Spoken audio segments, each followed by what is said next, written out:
The greatest flaw intellectuals face is spiritual bypassing.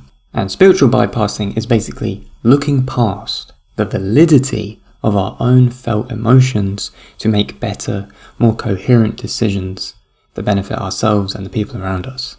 Sometimes us intellectuals get wrapped up in the intricate details of thought that we end up depersonalizing the importance of our own emotional reality through the use of arrogant intellectualism, causing us to bypass the ability to see the bigger picture of what really matters the most to us.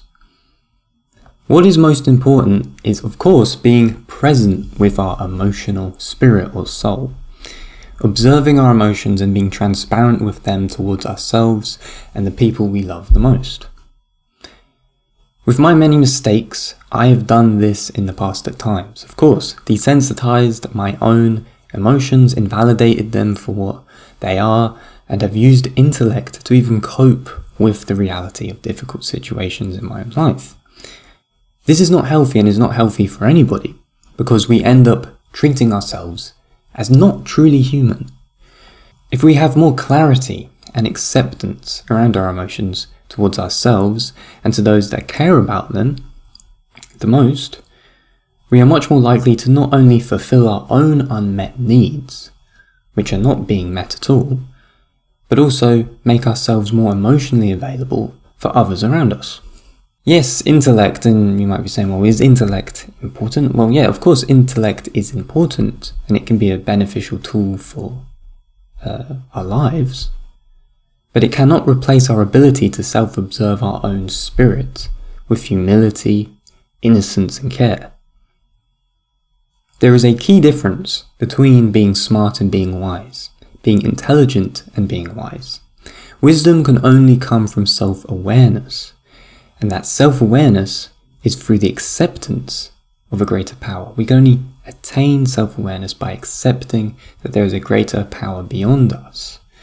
Ideological obsession, for example, emotional unavailability, desensitization, and combative arrogance are common traits when we spiritually bypass our own experience of reality out of insecurity. Now, what is this insecurity? Maybe a lack in faith for something greater than oneself, or ourselves. Thus, with our egoic intelligence, we try to fill the hole of God's own wisdom, possibly. Intellectuals lose their way so often when trying to become gods upon this earth through the use of their own intelligence, which they perceive as possibly mightier than God itself.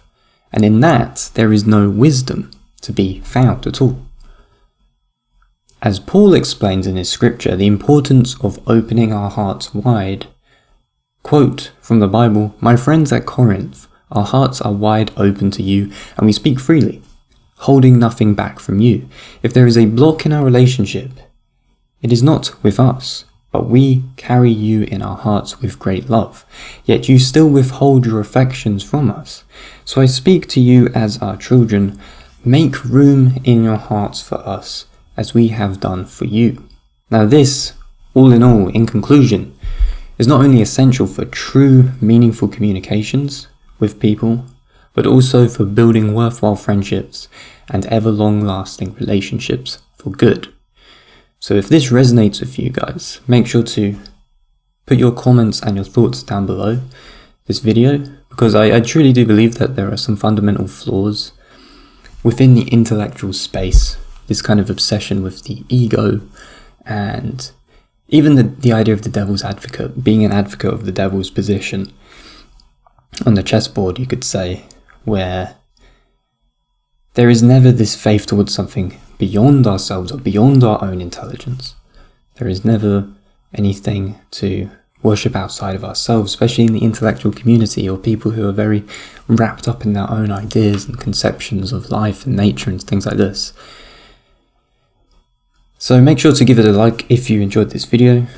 Tell me your thoughts in the comments down below. And also, if you are interested in any form of coaching based around flaws that you may be having yourself with regards to things like confidence, self-esteem, developing discipline, I have many tool sets and methods and techniques that I use with clients that you can check out in the description below through the link to my website.